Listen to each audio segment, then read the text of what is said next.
Surah Al-Baqarah ayat 92 sampai dengan ayat 105. A'udzu billahi minasy syaithanir rajim. Bismillahirrahmanirrahim. ولقد جاءكم موسى بالبينات ثم اتخذتم العجل من بعده وأنتم ظالمون وإذ أخذنا ميثاقكم ورفعنا فوقكم الطور خذوا ما آتيناكم بقوة واسمعوا قالوا سمعنا وعصينا وأشربوا في قلوبهم العجل بكفرهم قل بئس ما يأمركم به إيمانكم إن كنتم مؤمنين.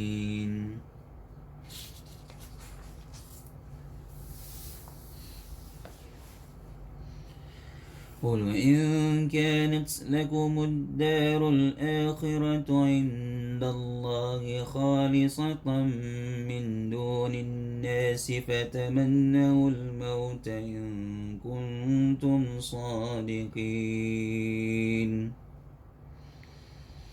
ولن يتمنوه أبدا بما قدمت أيديهم والله عليم بالظالمين.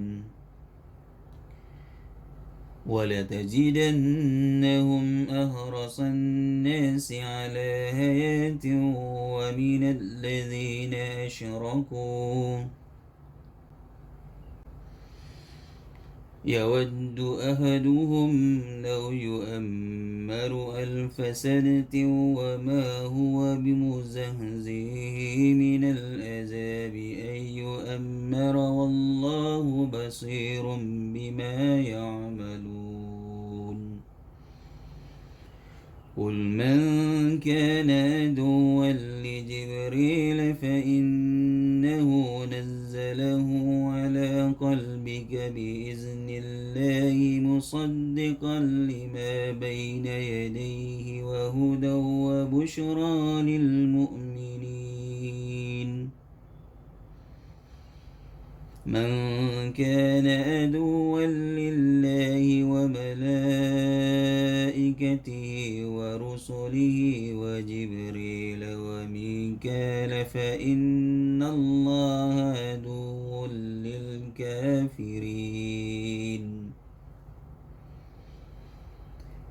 ولقد أنزلنا إليك آيات بينات وما يكفر بها إلا الفاسقون. أوكلما عاهدوا أهدا نبذه فريق منهم بل أكثرهم لا يؤمنون. ولما جاءهم رسول من عند الله مصدق لما معهم نبذ فريق من الذين أوتوا الكتاب كتاب الله وراء ظهورهم كأنهم لا يعلمون.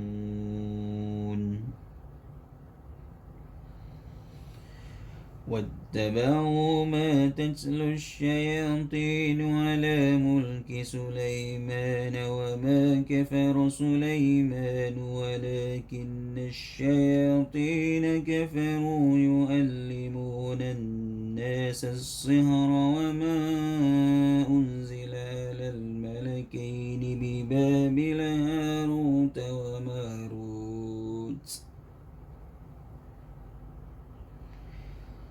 وما يؤلمان من أحد حتى يقولا إنما نحن فتنة فلا تكفر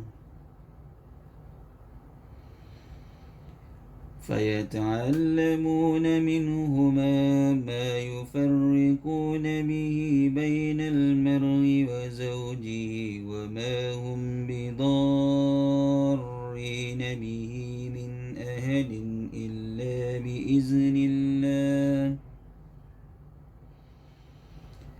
ويتعلمون ما يضرهم ولا ينفعهم ولقد علموا لمن اشتراه ما له في الآخرة من خلاق ولبئس ما شروا به أنفسهم لو كانوا يعلمون ولو أنهم آمنوا واتقوا لمثوبة من عند الله خير لو كانوا يعلمون يا أيها الذين آمنوا لا تقولوا راعنا وقولوا انظرنا واسمعوا وللكافرين عذاب أليم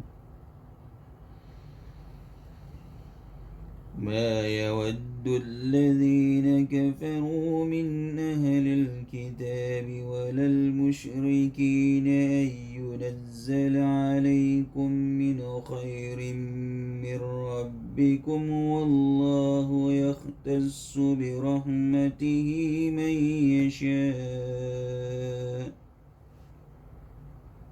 والله ذو الفضل العظيم.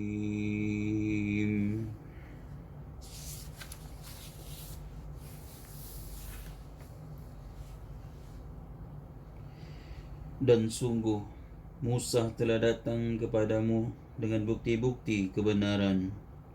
Kemudian kamu mengambil patung anak sapi sebagai sembahan setelah kepergiannya, dan kamu menjadi orang-orang zalim.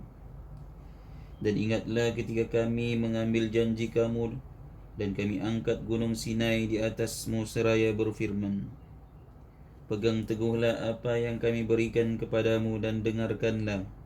Mereka menjawab, kami mendengarkan tetapi kami tidak menaati.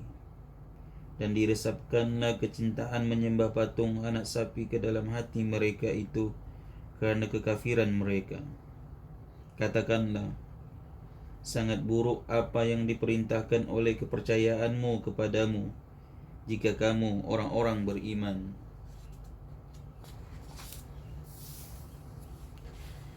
Katakanlah Muhammad, jika negeri akhirat di sisi Allah Subhanahu wa taala khusus untukmu saja bukan untuk orang lain, maka mintalah kematian jika kamu orang yang benar. Namun mereka tidak akan menginginkan kematian itu sama sekali karena dosa-dosa yang telah dilakukan tangan-tangan mereka, dan Allah Maha mengetahui orang-orang zalim.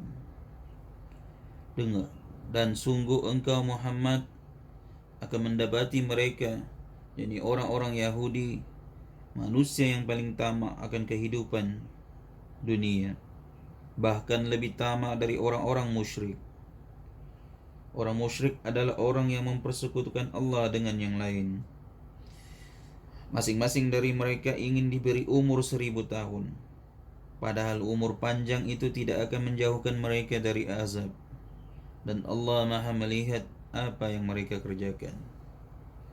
Katakanlah Muhammad, siapa yang menjadi musuh Jibril, maka ketahuilah bahwa dialah yang telah menurunkan, yakni Al-Quran, ke dalam hatimu dengan izin Allah, membenarkan apa kitab-kitab yang terdahulu dan menjadi petunjuk serta berita gembira bagi orang-orang yang beriman. Siapa yang menjadi musuh Allah, malaikat-malaikatnya, rasul-rasulnya, Jibril dan Mikail, maka sesungguhnya Allah musuh bagi orang-orang kafir. Dan sungguh kami telah menurunkan ayat-ayat yang jelas kepadamu Muhammad, dan tidaklah ada yang mengingkarinya selain orang-orang fasik. Dan mengapa setiap kali mereka mengikat janji, sekelompok mereka melanggarnya, sedangkan sebagian besar mereka tidak beriman. Dan setelah datang kepada mereka seorang Rasul, yakni Muhammad sallallahu alaihi wasallam dari Allah Subhanahu wa taala, yang membenarkan apa yang ada pada mereka, sebagian dari orang-orang yang diberi kitab Taurat melemparkan kitab Allah itu ke belakang punggung, seakan-akan mereka tidak tahu. Dan mereka mengikuti apa yang dibaca oleh setan-setan pada masa kerajaan Sulaiman. Sulaiman itu tidak kafir, tetapi setan-setan itulah yang kafir. Mereka mengajarkan sihir kepada manusia dan apa yang diturunkan kepada dua malaikat di negeri Babilonia, yaitu Harut dan Marut.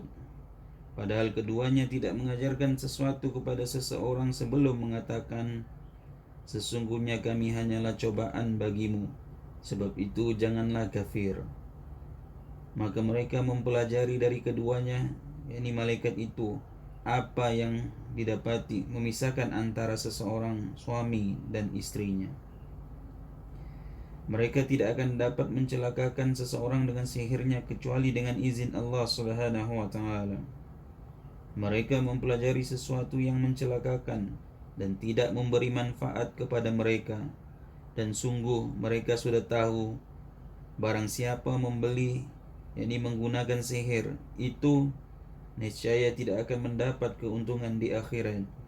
Dan sungguh sangatlah buruk perbuatan mereka yang menjual diri mereka dengan sihir, sekiranya mereka tahu. Dan jika mereka beriman dan bertakwa, pahala dari Allah Subhanahu wa taala pasti lebih baik, sekiranya mereka tahu. Wahai orang-orang yang beriman, janganlah kamu katakan ra'ina. Ya, ini ra'ina artinya perhatikanlah kami. Namun orang Yahudi bersungut mengucapkannya, sehingga yang mereka maksud ialah ru'una, yang artinya bodoh sekali, sebagai ejekan kepada Rasulullah. Itulah sebabnya Allah menyuruh sahabat-sahabat menukar ra'ina dengan unzurna, yang sama artinya dengan ra'ina. Tetapi katakanlah unzurna, dan dengarkanlah, dan orang-orang kafir akan mendapat azab yang pedih. Orang-orang kafir dari ahli kitab dan orang-orang musyrik tidak menginginkan diturunnya kepadamu suatu kebaikan dari Tuhanmu. Namun secara khusus Allah Subhanahu wa taala memberikan rahmatnya kepada orang yang Dia kehendaki, dan Allah Subhanahu wa taala pemilik karunia yang besar. Sadaqallahul azim.